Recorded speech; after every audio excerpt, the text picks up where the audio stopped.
Mga idol, paano na lang kung isang gabi meron kang makikitang mga bumabakas na nakakatakot na mukha sa inyong mga sahig?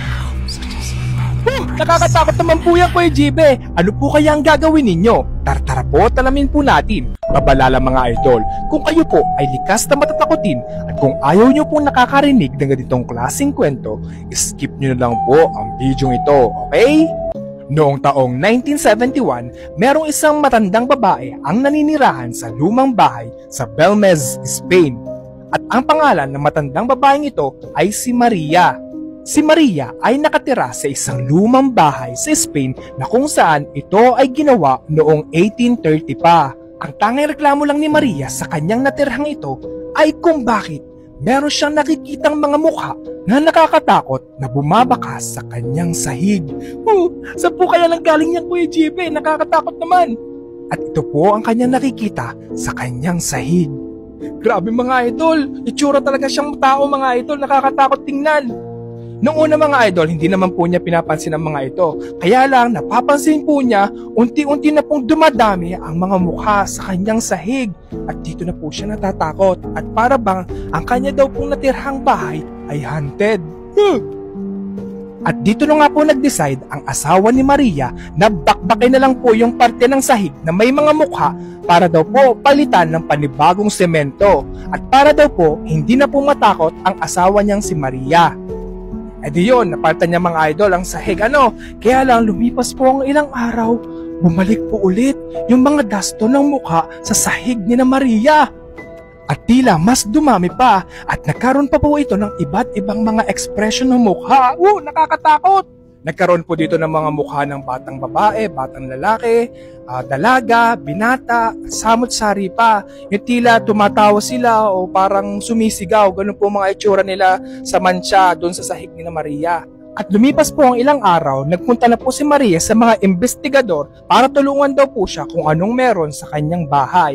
At dito nga rin po kumalat ang bali-balita sa kanilang bayan na meron po nakikitang mga nakakatakot na mukha sa sahig ni Maria. At dito po nagpuntahan ang mga tao sa loob ng bahay ni Maria. Grabe mga idol, marami pong mga nagmarite sa bahay ni Maria para po makonfirm nila kung totoo po yung sinasabi ni Maria. Yan mga idol, at nakita rin po nila harap-harapan yung mga mukhang nakakatakot.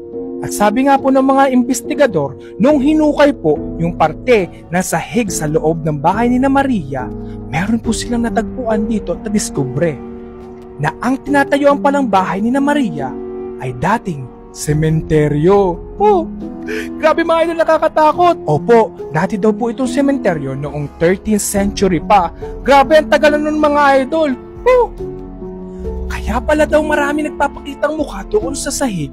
Ito pala daw po ay posibleng mga kaluluwa ng mga nakalibing sa bahay ni Maria. At tila sa pagpapakita daw po ng mga mukha nito sa sahig ni na Maria, baka daw po kasi matutulungan sila sa kanilang pagkamatay. Kaya lang ang problema, paano sila matutulungan ni Maria kung si Maria ay takot na? Miski ako? After po ulit nilang ibalik o sementahan ulit yung hinukay nila sa loob ng bahay ni Maria, marami pa rin pong nagpakita mga mukha at mas lalong dumami pong mukha ang nagpakita sa sahig ni na Maria. Yan po mga idol, ganyan po itsura. Grabe mga idol, kung isipin mo, ganyan pala itsura ng mga multo, no? Nakakatakot, ang creepy. Pero kung kayo po ang tatanungin ko mga idol, naniniwala po ba kayong mga multo nga po o yung mga nakalibing doon sa loob ng bahay ni Maria ang nagpakita sa bakas ng mga mukha sa sahig ni na Maria? At naniniwala rin po ba kayo na meron pong mga multo? Sa tingin nyo mga idol, meron kaya scientific explanation ang mga nakitang mukha ni Maria sa kanyang sahig? Comment nyo nga po sa comment section at ishare nyo na po ang video ito sa mga friends nyo para malaman din po nila ang kwento ni Maria na taga Belmez, Spain na nakakita daw ng mga bumabakas na mukha sa kanyang sahig. Cute!